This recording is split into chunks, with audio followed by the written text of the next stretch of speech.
శ్రీమాత్రే నమః గురుగారు. శ్రీమాత్రే నమః. గురుగారు, మహాకుంభమేళ విశిష్టత గురించి తెలియజేస్తారా? శ్రీ గురుభ్యో నమః.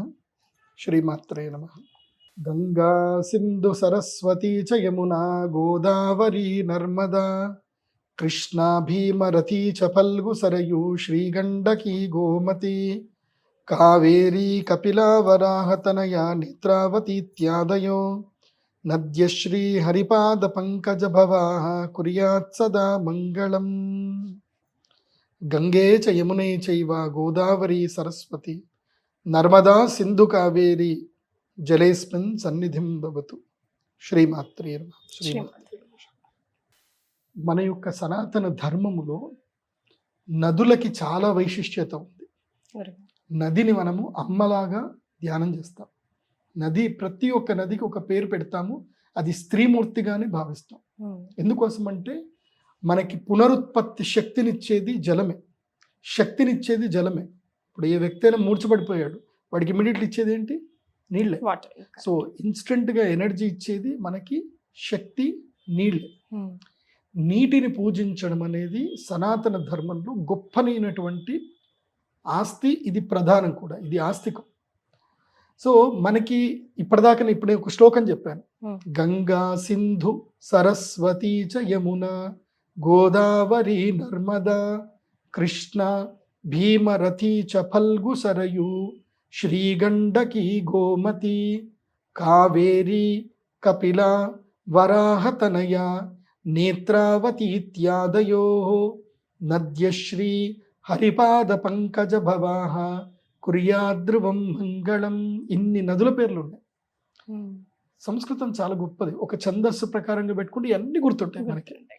ఆ ఫ్లోలో మనం చెప్పేసుకోవచ్చు. ఇన్ని నదుల్లో మన భారతదేశంలో అత్యంత శ్రేష్టమైనటువంటి నదులు రెండు. మొట్టమొదటి ప్రధానమైన నదులు రెండు, గంగా, యమున. ఇవి తూర్పు సముద్రంలో కలుస్తాయి. ఇవి రెండు.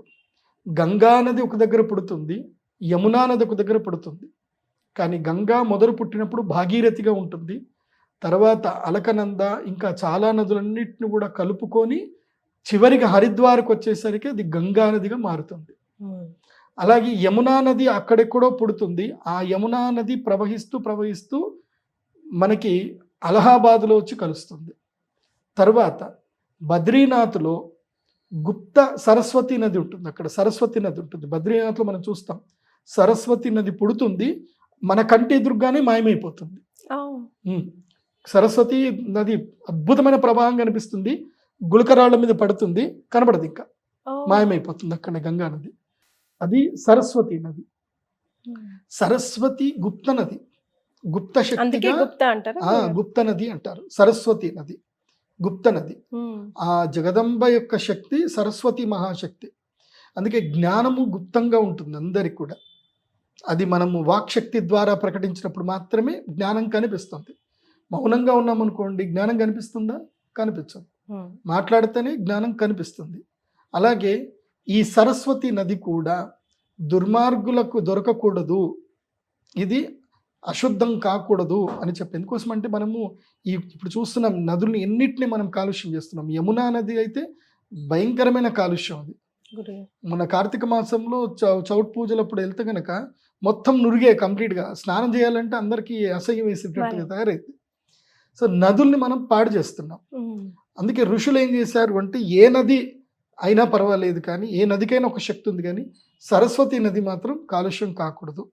ఎందుకోసం అంటే జ్ఞానం. ఇప్పుడు నేను ఒక విషయం చెప్తున్నాను, ఈ యొక్క జ్ఞానం ఎక్కడి నుంచి? నాకు ఋషుల నుంచి ఇచ్చారు. ఈ మధ్యలో ఎవరైనా ఎదవలు వచ్చి ఈ జ్ఞానాన్ని మొత్తం పాడు చేశారనుకోండి, అది నెక్స్ట్ తరాలకు కూడా పాడైపోయిన జ్ఞానమే వస్తుంది తప్ప ఒరిజినల్ నాలెడ్జ్ రాదు. సో జ్ఞానాన్ని ఎప్పుడు కూడా మనము పాడు చేయకూడదు. కాబట్టి జ్ఞాన నది సరస్వతి నది. ఆ సరస్వతి నది ఏమో జ్ఞానప్రదము, గంగా నది ఏమో ఐశ్వర్యప్రదము. గంగా నది ఐశ్వర్యాన్ని ఇస్తుంది, యమునా నది అరిష్టాలు మొత్తం తీస్తుంది. యమునా ఎవరు? యమధర్మరాజు యొక్క సోదరి ఆమె. ఆమె తన యొక్క అందరికి పాపులందరికీ శిక్ష విధిస్తూ ఉంటే తాను తపస్సు చేసింది. ఇంతమంది పాపాత్ముల, ఇంతమంది బాధపడుతున్నారా? ఇప్పుడు మన ఇంట్లోనే మన ఇంటి పెద్దనో ఎవరో అందరికి హింసిస్తూ ఉంటే మనకి ఇంట్లో ఆ హింస చూసి చూసి బాధ అనిపిస్తూ ఉంటుంది. స్త్రీకి ఉన్న సహజ లక్షణం ఏంటంటే కారుణ్యం, మరి. మాతృతత్వం. ఆ యమునమ్మ తల్లి శివుణ్ణి గురించి ప్రార్థన చేసింది. ఇంతమందికి కష్టాలు, ఇన్ని పాపాలు, ఇంతమంది వీళ్ళ పాప నివారణ ఏం లేదా అని అంటే అప్పుడు శివుడు అనుగ్రహించాడు. అమ్మా, నువ్వు యమునా నదిగా నువ్వు ప్రవహిస్తావు, ఇదే హిమాలయ సానువుల్లో పుడతావు, నువ్వు ప్రవహిస్తావు. యమునా నది నువ్వు ఎప్పుడైతే గంగా నదితో కలుస్తావో, గంగా నదితో కలవగానే నీలో ఒక అద్భుతమైన శక్తి వస్తుంది. నీవు గంగా నదిలో కలిసి పునీతమవుతావు. ఎవరైతే ప్రాయశ్చిత్తం అంటే తాము చేసిన తప్పులకు మనస్ఫూర్తిగా ప్రాయశ్చిత్త భావనతోటి ఎవరైతే వచ్చి పుష్కర కాలములో, కుంభకాలంలో, మహాకుంభ సమయంలో స్నానం చేస్తారో వాళ్ళకి పాపాలన్నీ కూడా తొలగిపోతాయి అని అనుగ్రహించాడు పరమశివుడు. సో యమునా నదిలో ఎప్పుడు మునిగినా యమునా నది ఏం చేస్తుందంటే యమునా తరణము అంటారు, యమునా తరణము అంటారు. యమునా తరణం అంటే అర్థం ఏంటంటే దాటిస్తుంది అని అర్థం. ఓకే. సో అందుకే యమునా పాపాలని దాటిస్తుంది, యమధర్మరాజు దగ్గరికి వెళ్ళనీయకుండా చేస్తుంది. సో యమధర్మరాజు దగ్గరికి వెళ్ళినా ఆ సమస్యలు రాకుండా, ఆ శిక్షలు పడకుండా యమునమ్మ కాపాడుతుంది అని అంటారు. అందుకే ఇప్పటికీ మీరు ఎక్కడికైనా వెళ్ళండి, గంగా జమున అని పేరు పెట్టుకుంటారు. అక్కడ మీరు నార్త్ ఇండియాలో చూస్తే జమున జమున అంటారు, యమున కదా, జమున అంటారు. వాస్తవంగా యమున, ఆమె జమున జమున అని పిలుస్తారు. సో గంగా, యమున, సరస్వతి ఈ 3 నదులు సంగమంలో కలుస్తాయి. ఎక్కడ అంటే అలహాబాద్ ప్రయాగ క్షేత్రంలో కలుస్తాయి. ఈ ప్రయాగ క్షేత్రానికి ఉన్న గొప్ప గుణం ఏంటి అనేది ఫస్ట్ మనం తెలుసుకోవాలి. మనందరికీ తెలిసిన విషయం ఏంటంటే సముద్ర మంథనం జరిగింది. ఏది దేవతలు రాక్షసులు కలిసి సముద్ర మథనం చేశారు. క్షీరసాగర మథనం చేసినప్పుడు అమృతం వచ్చింది. ఈ అమృతం వచ్చినప్పుడు గొడవ పెట్టుకున్నారు, యుద్ధం చేసుకోవడానికి గొడవ పెట్టుకున్నారు. ఎప్పుడైతే ఈ అమృత సాగర మథనం జరిగినప్పుడు, గొడవ జరిగినప్పుడు ఆ అమృతం యొక్క బొట్లు ఏవైతే ఉంటాయి, అమృతము కొన్ని ఏవైతే కనుక చినుకులు, అమృతం చినుకులు అంటారు, లేదంటే అమృత బొట్లు, అమృతం పడింది భూమి మీద 4 చోట్ల పడింది. ఆ 4 చోట్ల ఎక్కడ అంటే మొట్టమొదటిగా ప్రయాగలో పడింది. ఈ ప్రయాగ అలహాబాద్ క్షేత్రంలో ప్రయాగలో పడింది. ఈ ప్రయాగలో పడ్డ తర్వాత ఇక్కడ ఈ యొక్క క్షేత్రానికి ఒక గొప్పతనం వచ్చింది. నెక్స్ట్ ఎక్కడ పడింది అని అంటే బద్రీనాథ్లో పడింది. ఆ బద్రీనాథ్ క్షేత్రానికి కూడా అదే యొక్క పుణ్యఫలం అక్కడ లభించింది. తర్వాత హరిద్వార్లో పడింది, హరిద్వార్లోనూ అదే శక్తి. తర్వాత కాశీలో పడింది, కాశీలో కూడా అదే శక్తి. ఈ 4 ప్రదేశంలో పడ్డం వలన, అదేవిధంగా ఇంకొక ఇదేమంటారు అంటే గౌతమి తటములో అంటే నాసిక్లో కూడా పడింది. అందుకే నాసిక్ త్రయంబకేశ్వర్లోనూ కుంభమేళ చేస్తారు.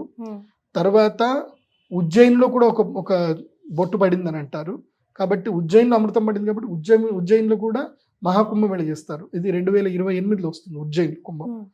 తర్వాత ఇక్కడ ఇది మహాప్రయాగలో, ఈ ప్రయాగలో ఇక్కడ ఒక అమృతం యొక్క బొట్టు పడింది అంటారు. తర్వాత హరిద్వార్లో ఒకటి పడిందని అంటారు. ఈ 4 ప్రదేశంలో పడ్డం మూలాన ఈ 4 ప్రదేశంలో మాత్రమే కుంభమేళాలు రెగ్యులర్గా నిర్వహిస్తూ ఉంటారు. ఈ కుంభమేళాలు నిర్వహించే పద్ధతిలో ఒక్కొక్క శాస్త్ర పద్ధతుల్లో, ముఖ్యంగా జ్యోతిష్ శాస్త్ర పద్ధతిగా ఈ యొక్క గ్రహ సంయుతి అనేది ఉండాలి. గ్రహ సంయుతి అంటే కుండలి, ఒక కుండలి ఒక రకమైన ప్లానెటరీ పొజిషన్ కలిసి రావాలి. అలా కలిసి వచ్చినప్పుడు మాత్రమే కుంభమేళా అనేది జరుగుతుంది. ఎప్పుడైతే వృషభ రాశి లోపలికి గురుగ్రహము ప్రవేశిస్తాడో, మకర రాశి లోపలికి సూర్యుడు ప్రవేశిస్తాడు. సూర్యుడు మకర సంక్రమణం అంటే మనకు సంక్రాంతి అంటే జనవరి 13 ఆ టైంకి గురుగ్రహము వృషభ రాశి లోపలికి అడుగు పెట్టాలి. గురుగ్రహం వృషభ రాశిలో అడుగు పెట్టాలంటే 12 ఏళ్ళు పడుతుంది. ప్రతి 12 ఏళ్లకు ఒకసారి గురుగ్రహం వృషభ రాశి లోపల అడుగు పెడతాడు. అప్పుడు మకర రాశి లోపలికి సూర్యుడు అడుగు పెట్టినప్పుడు కుంభమేళ జరుగుతుంది. ఇది పూర్ణకుంభ, అర్ధకుంభమేళ, మహాకుంభమేళ అని ఉంటుంది. సో 12 సంవత్సరాలకు ఒకసారి వచ్చేది ఏంటంటే కుంభమేళ. వృషభ రాశిలో గురుగ్రహం వస్తాడు. వృషభ రాశిలో గురుగ్రహం వచ్చి తర్వాత మకర రాశిలో సూర్యుడు వచ్చి కుంభరాశిలో శని వస్తాడు. 30 సంవత్సరాలకు ఒకసారి కుంభరాశి లోపలికి శని వస్తాడు. అంటే వృషభ రాశి లోపలికి గురువు, తర్వాత అదే టైంకి ఎగ్జాక్ట్గా మా కుంభరాశి లోపలికి శనిగ్రహం. అలా జరిగినప్పుడే దాన్ని మహాకుంభమేళ అంటారు. సో ఈ మహాకుంభమేళము ప్రతి ఒక్క మనిషి జీవిత కాలములో ఒకసారి రావచ్చు, రాకపోవచ్చు. రాకపోవచ్చు కూడా. మహాకుంభ అంటే అన్ని కుంభమేళాలకు ఇది రాజు అని అర్థం. అందుకే ప్రయాగరాజ్లో మాత్రమే చేస్తారు మహాకుంభమేళ. ఎందుకోసం అంటే ప్రయాగ రాజ్ అంటారు. ఏమంటారు? రాజ్. రాజ్ అంటే అర్థం ఏంది? అన్నిటికన్నా గొప్పది. తీర్థరాజం అని కూడా అంటారు. ఎందుకోసం అంటే బ్రహ్మదేవుడు యాగములు చేసినది ఇక్కడనే. ఈ యొక్క ఏవైతే నదీత్రయ కూటం ఏదైతుందో, సంగమం ఏదైతుందో, ఈ గంగా యమున సరస్వతి నది సంగమ స్థలంలోనే ఆ యొక్క బ్రహ్మదేవుడు యజ్ఞములు చేశాడు. ఈ సృష్టి యజ్ఞం చేసింది అక్కడ. కాబట్టి అక్కడనే ఈ యొక్క మహాకుంభమేళ జరగాలి అని నిర్ణయించబడింది. ఆ నిర్ణయించిన తర్వాత సనాతన ధర్మ సంరక్షణ గురించి చెప్పి 4 అఖాడాలకి బాధ్యత ఇవ్వడం జరిగింది. ఆ 4 అఖాడాలు ఇప్పటికీ ప్రయాగరాజ్లో ఉంటాయి. అవి అఖాడాలు. ఇవి ఇప్పుడు కాదు, కొన్ని వేల సంవత్సరాల క్రితం నుంచి ఈ ధర్మం ఎప్పటి నుంచి ఉందో, రామాయణ కాలము నుంచే మహాభారతంలో ఉంది, రామాయణంలో ఉంది. అప్పటి నుంచి ఈ అఖాడాలు ఉన్నాయి అక్కడ. వీళ్ళు సనాతన ధర్మ రక్షకులు అఖాడాలు. ఈ 4 అఖాడాలు ఉంటాయి. నాకు ఆ పేర్లు సరిగ్గా గుర్తులేదు. సో ఆ 4 అఖాడాలకు సంబంధించిన వాళ్ళల్లోనే వాళ్ళు ఏం చేస్తారు అంటే, దీంట్లో నాగసాధువులు ఉంటారు. ఈ నాగసాధువులు ఏం చేస్తారు అంటే ఎప్పుడు తపస్సు చేస్తూ ఉంటారు. వాళ్ళు శస్త్రము శాస్త్రం రెండింటిని అభ్యసిస్తారు. ఏంటి? శస్త్రము శాస్త్రం. ఇప్పుడు మామూలుగా మన యొక్క కోస్తా జిల్లాలో కానీ ఇక్కడ కానీ వేద పండితులు కనుక చూస్తే వేదం శాస్త్రం మాత్రమే నేర్చుకుంటారు, శస్త్రం నేర్చుకోరు. అంటే ఆయుధం ఎలా తిప్పాలి రాదు. అక్కడ అట్లా కాదు, శాస్త్రము ఉంటుంది, శస్త్రము ఉంటుంది. నాగసాధువులు ఆయుధము తిప్పితే వాళ్ళకి 1000 మందిని గంటలో ఈజీగా చంపేస్తారు. వాళ్ళకి యుద్ధం చేయాల్సిన పరిస్థితి వస్తే అసలు వాళ్ళు ఏమైనా కేర్ చేయరు. వాళ్ళు కిరాతకంగా చంపుతారు. వాళ్ళకి అలా శస్త్రము శాస్త్రం 2 ఉండాలని చెప్పి పూర్వకాలములోనే వాళ్ళకి ఆ పద్ధతి నేర్పించేశారు. అలా చాలా మంది నాగసాధువులుగా మారిపోతా ఉంటారు. ఈ నాగసాధువులే దేశ సంరక్షకులు. నిజం చెప్పాలంటే ఈ దేశాన్ని రక్షిస్తుంది వీళ్ళు. ఒకప్పుడు కాశీలో పూర్తిగా ఎవరైతే ఇస్లామిక్ వాళ్ళు వచ్చేసి కాశీ క్షేత్రాన్ని మొత్తం భ్రష్టపరచడానికి నాశనపరుస్తూ ఉంటే అప్పుడు ఈ నాగసాధువులు యుద్ధం చేసి కాశీని మళ్ళీ ఆక్రమించేసుకున్నారు పూర్తిగా. అది ఇప్పటి వరకు చరిత్రలో ఎవరు చెప్పాల, చరిత్రలో ఎవరికి తెలియదు విషయం. సో అది నాగసాధువులు అంటే ధర్మ సంరక్షణకు శరీర త్యాగం చేయడానికి సిద్ధంగా ఉండేటువంటి వాళ్ళు నాగసాధువులు. అందుకే నా గురుగారు వాళ్ళకి కుంభమేళలో మహాకుంభమేళలో ఫస్ట్ ప్రిఫరెన్స్ ఇస్తారు. అందుకే ఈ మహాకుంభమేళ ఎప్పుడు కుంభమేళ జరిగినా సరే ఈ నాగసాధువులు వస్తారు. ఈ నాగసాధువులు ఎక్కడుంటారో ఎవరికీ తెలియదు. మిగతా రోజుల్లో ఎక్కడుంటారో తెలియదు. వీళ్ళు గుప్తంగా రహస్యంగా ఉంటారు. వీళ్ళకి కనబడరు ఎవరు. పోనీ వీళ్ళు ఎక్కడ ఎవరైనా జోలి పట్టుకొని అడుక్కుంటారంటే అది లేదు. వీళ్ళకి సాక్షాత్తు శివుడే వీళ్ళకి అన్నం పెడతాడు. ఇది నుడి, సాక్షాత్తు ఇది నుడి, ఇది సత్యం కూడా. వీళ్ళు ప్రయాణం ఎట్లా చేస్తారో ఎవరికి తెలియదు. ఇప్పుడు మనము ప్రయాగరాజ్లో ఉంటాం, ఏ ఒక్క నాగసాధువు కూడా బస్సులో వచ్చినట్టు కనబడ్డు. నడుచుకుంటూ వస్తారు, మనకి కనబడ్డప్పుడే నడుచుకుంటూ ఉంటారు. తర్వాత మీరు ఊరవతలేళ్ళు ఎక్కడ చూడండి ఏ నాగసాధువు కనబడ్డు, అంతర్ధానం అయిపోతారు, మాయమైపోతారు. మహాశక్తి సంపన్నులైనటువంటి గొప్ప గొప్ప నాగసాధువులు వస్తారు. ఈ నాగసాధువు అంటే అర్థం ఏంటో చాలా మందికి తెలియదు. నాగ అంటే పాములు అనుకుంటారు. నాగసాధు అంటే పాములు సాధులు కాదు. అగ అంటే నగచ్చతీతి నాగ అంటే ఏదైతే కదలదో దాన్ని నాగము అంటారు. నాగము నగము అంటే అర్థం ఏంటంటే పర్వతం. వీళ్ళు పర్వత ప్రాంతము లోపల హిమాలయ సానువుల్లోనూ వింధ్య పర్వతాల్లోనూ ఆరావళి పర్వతములోనూ వీళ్ళు సూక్ష్మ రూపంలో ఉంటారు. వీళ్ళు కొంతమంది వృక్ష రూపంలోకి మారిపోతారు, తర్వాత కొంతమంది యోగ నిద్రలోకి వెళ్ళిపోతారు. మీకు ఎవరైనా తారసపడ్డారా గురుగారు అలాంటి వాళ్ళు? ఉన్నారు, మహానుభావులు చాలా మంది ఉన్నారు. వాళ్ళు అద్భుతాలు చేస్తారు. ఈ నిమ్మకాయలు లేపడాలు, గాల్లో ఉంగరాలు తీసేది ఇవి కాదు. వాళ్ళు ఇలా నెత్తి మీద చేయి పెడితే నీ భవిష్యత్తు గతం అంతా కూడా వాళ్ళకి తెలిసిపోతుంది. అంత శక్తి ఉంటుంది వాళ్ళకి. అసలు వాళ్ళ దర్శనం చేసుకోవాలి అంతే. ఈ మహాకుంభంలో వెళ్ళి వాళ్ళ దర్శనం చేసుకోవడమే పుణ్యం. అలాంటి నాగసాధువులు ఉంటారు. ఇవన్నీ చిల్లర మ్యాజిక్లు వాళ్ళు చెయ్యరు. వాళ్ళదంతా శస్త్రము శాస్త్రం, శాస్త్ర చింతన చేస్తారు, శివుడి గురించి మాట్లాడతారు. ఇవన్నీ ఉండవు వాళ్ళకి. నీ ఈతి బాధలు చెప్పుకోవడాలు, ఇవి డబ్బులు అడగడాలు ఉండవు వాళ్ళకి. అసలు వాళ్ళ డబ్బును అసలు కేర్ చేయట్లేదు, విసిరి పారేస్తారు. మీరు సంధించిన మొదటి ప్రశ్న ఏదైనా ఉందా వాళ్ళని? మీకు వాళ్ళని చూడంగానే అడగాలి అనిపించి అడిగి ఏముంది, జీవితం అంటే ఏంటి అని అడిగారా మీరు? ఓకే. అడిగితే నేనేంటి, నా జీవితం ఏంది, నా కారణం ఏంది అని అడిగా. You got the answer? నాకు ఆన్సర్ వచ్చింది. నాకు ఈ రుద్రశూలం కూడా ఇచ్చారు. అవును, మీరు చెప్పారు. నాకు రుద్రశూలం ఇచ్చింది వారు. వారు నాకు రుద్రశూలం ఇచ్చి ఇది అంతర్ధానం లోక అయితే? కళ్యాణం కోసము నీ జ్ఞానం ఉపయోగపడుతుంది, కాకపోతే ఒక ఏజ్ చెప్పారు, ఆ టైంకి నువ్వు మా దగ్గరికి వచ్చేస్తావు, నా దగ్గర ఉండాలి, మా దాంట్లోకి వచ్చేస్తావు నువ్వు అని చెప్పారు. ఆ టైం వస్తుంది ఇంకా. సో ఎక్కడి వరకు మీరు ప్రజలకి నువ్వు లోక కళ్యాణం చేయ వరకు అక్కడి వరకు చెయ్యాలి. చేసిన తర్వాత ఒక సమయం వస్తుంది, నా నుంచి నీకు సందేశం వస్తుంది, ఆ సందేశం రాగానే నువ్వు రావాలి, తర్వాత ఇంకా సాధన చేయాలి అని చెప్పి వచ్చింది. అందుకే నాకు రుద్రశూలం వచ్చిన తర్వాతనే నేను అందరికీ ప్రజల లోపలికి వచ్చాను. అప్పటిదాకా నాకు అంత ఇది లేదు, ప్రాస్పరిటీ అనేది అంత రాలేదు. అప్పటిదాకా చాలా ఇబ్బందుల్లో ఉన్నాను. రుద్రశూలము ఆ నాగసాధువులు నాకు ఇచ్చారు. ఆయన ఇచ్చిన తర్వాత నేను దండం పెట్టి సరే గురూజీ అని చెప్పి ఇలా చూసే లోపల మాయమైపోయారు. ఆయన ఎక్కడ కనబడలేదు నాకు. ఇచ్చారు, అంతర్ధానం అయిపోయారు. కేదార్నాథ్ దగ్గర జరిగింది, నాకు వాస్తవంగా జరిగింది ఇది. సో మరి ఇప్పుడు రాబోతున్న ఈ మహాకుంభమేళాని మేమంతా కామన్ పబ్లిక్ ఎలా యూటిలైజ్ చేసుకోవాలంటారు? మేము ఎలా వెళ్ళాలి, ఎప్పుడు, ఎందుకు, ఎలా, హూ ఆల్ ఆర్ ఎలిజిబుల్, అలాంటి విషయాలు?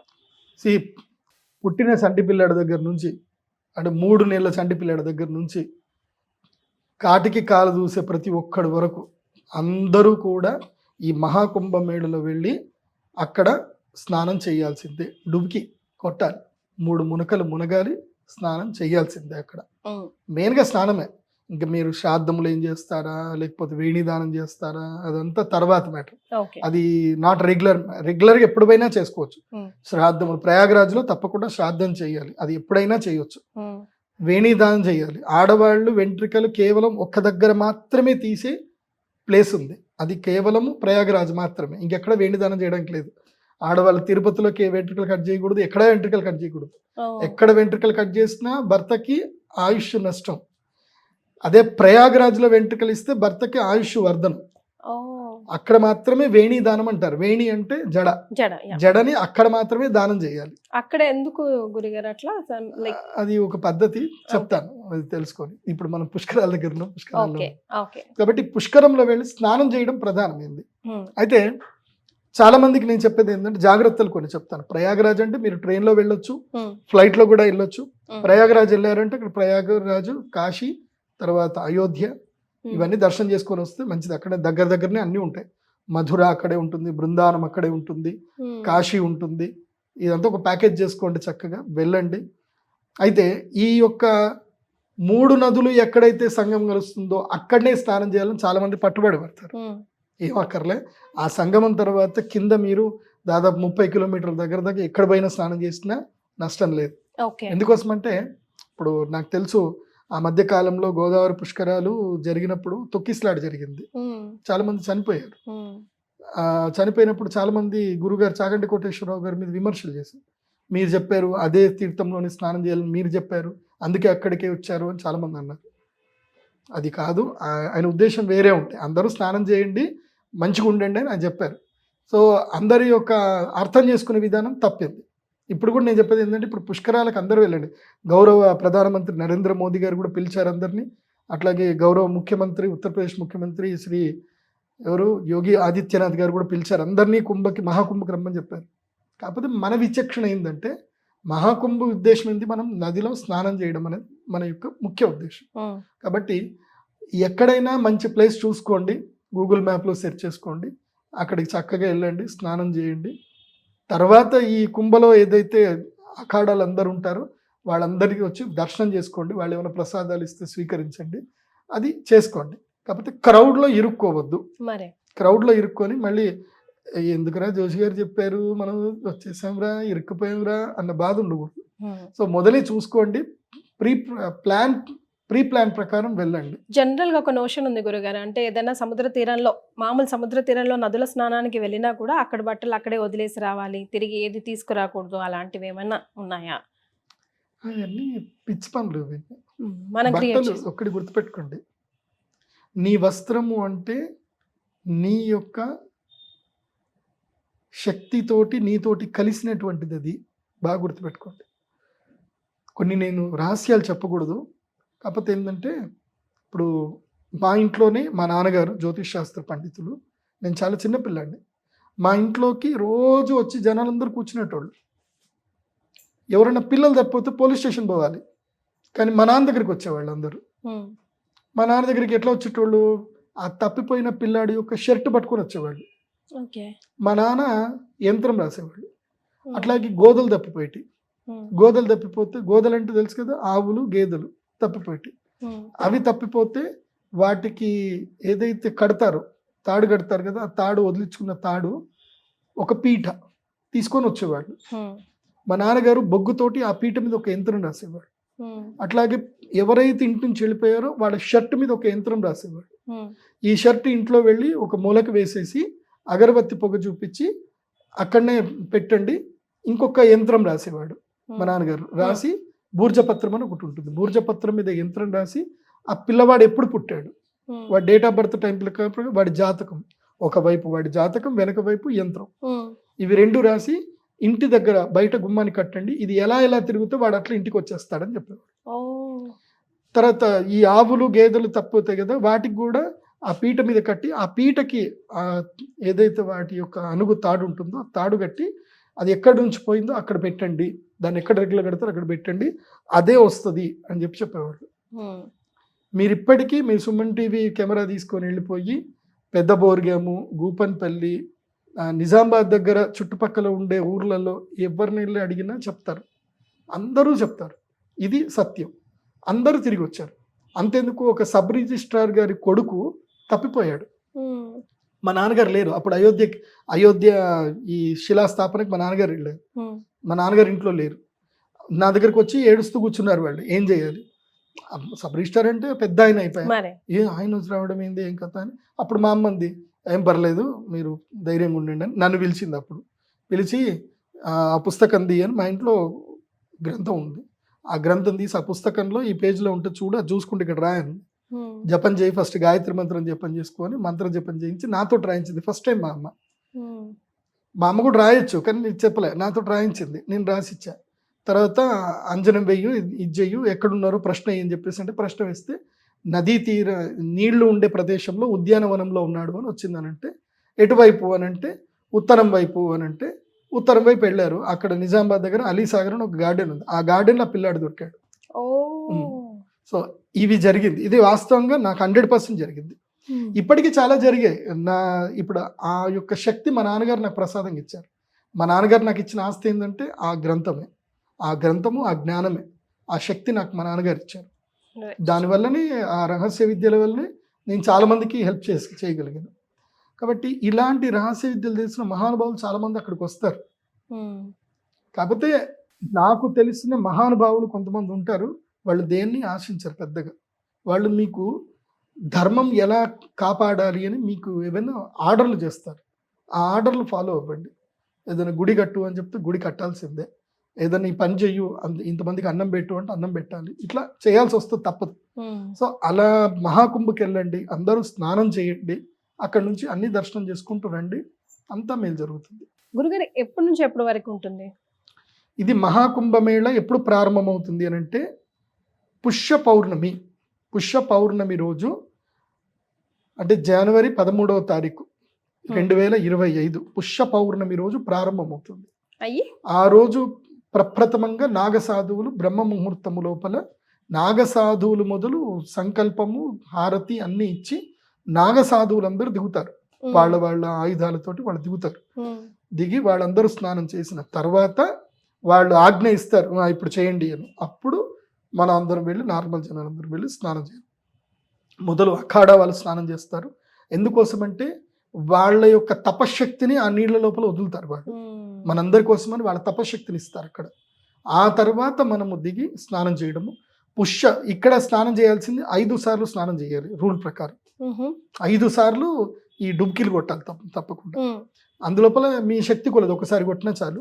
5 సార్లు మునగాలంటున్నారా లేకపోతే 5 డిఫరెంట్ టైమ్స్? ఓకే. సో ఇది మహాకుంభమేళంలో 5 ఈవెంట్స్ ఉంటాయి. అందులోపల పుష్య పౌర్ణమి జనవరి 13వ తారీఖు తర్వాత జనవరి 14 మకర సంక్రమణం, మళ్ళీ నెక్స్ట్ డే మకర సంక్రమణం, మకర రాశిలోపలికి సూర్యుడు అడుగుపెట్టినప్పుడు. తర్వాత వసంత పంచమి, తర్వాత రథసప్తమి, ఆ తర్వాత వచ్చేటువంటి శివరాత్రి, ఓకే, మాఘ అమావాస్య. సో ఈ 5 సార్లును మునగాలి తప్పకుండా. అందుకే నాగసాధులు అక్కడే ఉంటారు, వాళ్ళు ఇంకా జరగరు. ఇంకా అఖాడాలు అందరు టెంట్లు వేసుకుని ఉంటారు. వీళ్ళు 45 రోజులు అక్కడే ఉంటారు. జనవరి 13 నుంచి ఫిబ్రవరి 28 దాకా అక్కడే ఉంటారు. పోయినసారి 2019లో కుంభమేళ జరిగినప్పుడు అది పూర్ణ కుంభమేళ జరిగినప్పుడు ఎంతమంది వచ్చారు తెలుసా? Did you have any idea? 30 కోట్ల మంది జనాలు వచ్చారు. వామ్మో, లైక్ ఆల్మోస్ట్ ఇండియా. 30 కోట్ల మంది. ఒక దేశం, వేరే దేశాలు భారతదేశంలో ఉన్న 150 కోట్లు అనుకుంటే ఇప్పుడు 50 కోట్ల మంది వస్తారు. అంటే సగానికి సగం భారతదేశం అక్కడికి వస్తుంది. ఇప్పుడు ఉత్తరప్రదేశ్లో జరిగే ఈ వరల్డ్లో అతి పెద్ద ఈవెంట్ ఇది. మొత్తం ప్రపంచంలోనే జరిగే చాలా పెద్ద ఈవెంట్ ఇది. వరల్డ్ వైడ్గా ఎవరెవరు ఎక్కడున్నా వాళ్ళు వస్తారు. చాలా పెద్ద ఈవెంట్ కాబట్టి ప్లాన్గా వెళ్ళండి. లెస్ లగేజ్, చాలా తక్కువ లగేజ్, అలా వెళ్ళి ఇలా వచ్చేసేయాలి. మరీ లగేజ్లు పట్టుకొని తిరిగి అట్లా వద్దు. ఈజీ టు గో, ఈజీ రా, అంతే. అయితే ఇందాక మీరు అడిగారు బట్టలు వదిలేయొద్దని. యాక్చువల్లీ బట్టలు ఎందుకు వదిలేయొద్దు అనేది ఇప్పుడు అదే చెప్తున్నా మీకు. ఆ బట్టలతోటే వాళ్ళని మేము రాబట్టే వాళ్ళం. అదే బట్టలు దుర్మార్గుల చేత పడితే జీవితాలు నాశనం అవుతాయి. కాబట్టి మీరు ఇంకోటి, అది తప్పు కూడా. ఎక్కడ పడితే అక్కడ చెత్త అట్లా పాడేయకూడదు. ఇప్పుడు అయ్యప్ప దీక్షలు చేస్తారు, అక్కడనే వాళ్ళ పంచలు అవన్నీ కూడా పాడేసి వస్తున్నారు. తప్పు చేయకూడదు అట్లా. మనం ఎప్పుడు కూడా ప్రకృతికి హాని చేయకూడదు. కాలుష్యంని మనం ఎప్పుడు పెంచకూడదు. గుర్తుపెట్టుకోండి. మీరు ఇంటికి రండి, మీ బట్టలు అక్కడ ఉన్నవి మడత పెట్టండి, లేదంటే ఆరేయండి. ఆరేసిన తర్వాత ఇంటికి తెచ్చుకోండి. తెచ్చుకున్న తర్వాత మీకు ఇష్టం ఉంటే ఆ బట్టలు వేసుకోండి, లేకపోతే వాటిని కాల్చేయండి. కానీ వేరే వాళ్ళు ఎవరికి ఇవ్వకూడదు. వాస్తవంగా చెప్పాలంటే మనము వేసుకున్న వస్త్రాలు ఉతకకుండా ఎవరి చేతికి ఇవ్వకూడదు. ఉతికిన తర్వాత నువ్వు ఎవరికైనా దానం చేయాలనుకుంటే ఉతికిన తర్వాత, ఉతకకుండా ఎవరికి దానం చేయకూడదు. ఉతికిన తర్వాత కూడా దాంట్లో ఉన్న మీ మాలిక్యూల్స్ ఏవైతే డెడ్ అవ్వాలి. ఒక 15 రోజులైనా ఆగిన తర్వాత ఇవ్వాలి. నేనైతే ఇవ్వద్దనే చెప్తాను. నేను ఇప్పుడు నాకు శాస్త్రం తెలుసు కాబట్టి, స్త్రీలు చాలా పెద్ద తప్పు చేస్తారు. ఇది ప్రత్యేకంగా చెప్తున్నాను, దీంట్లో కాకుండా. గుర్తుపెట్టుకోండి, స్త్రీలు ఈ మెన్స్ట్రువల్ ప్యాడ్స్ అన్ని కూడా ఇష్టం వచ్చినట్టుగా పాడేస్తారు. మన శాస్త్ర పద్ధతి ఏంటంటే మెన్స్ట్రువల్ ప్యాడ్స్, బట్టలు, పూర్వకాలంలో బట్టలు ఉండేటివి ఉతుక్కునేవాళ్ళు, లేదు అంటే కాల్చేసేటువంటి వాళ్ళు. ఇప్పుడు కూడా చెప్తున్నాను, మెన్స్ట్రువల్ ప్యాడ్స్ ఎక్కడ పడితే అక్కడ పాడేయకండి. ఇంట్లో ఏదన్నా ఉంటే, కాల్చేది ఏదైనా ఉంటే అందులో వేసేసి కాల్చేసేయండి. కానీ మాత్రం అది ఎవరి చేతి పడకూడదు. స్త్రీ యొక్క ఋతుక్రమానికి సంబంధించిన దాన్ని కుక్క గనక నాకిన వాసన చూసినా ఆ స్త్రీకి ఎంత కష్టం వస్తుంది అని అంటే చాలా కష్టం వస్తుంది చెప్తున్నాను. ఆ స్త్రీ తన జీవితంలో ఎక్స్పెక్ట్ చేయటం అన్ని దారుణాలు జరుగుతాయి. కుక్క నాకూడదు. చాలా ఉంటాయి, ఇవన్నీ కూడా చెప్తే అంత బాగుండదు. కాబట్టి నేను అందరికీ అమ్మలకు చెప్పేది ఏంటంటే, మీరందరూ అమ్మవార్లే, కాకపోతే ఆ ఋతుక్రమానికి సంబంధించిన వస్త్రంలో ఏవైతే ఉన్నదో కాల్చేయండి. కాల్చేయడమే మంచిది. దాన్ని ఎక్కడో చెత్తబుట్లో పాడేయడం, నాకు సంబంధం లేదు కానీ డస్ట్బిన్లో పాడేయడం మాత్రం దయచేసి చేయకండి. అది దుర్మార్గుల చేతిలో పెడితే మీ జీవితాలు పాడైతాయి. Such a valuable information, Gurugaru. Srimatri.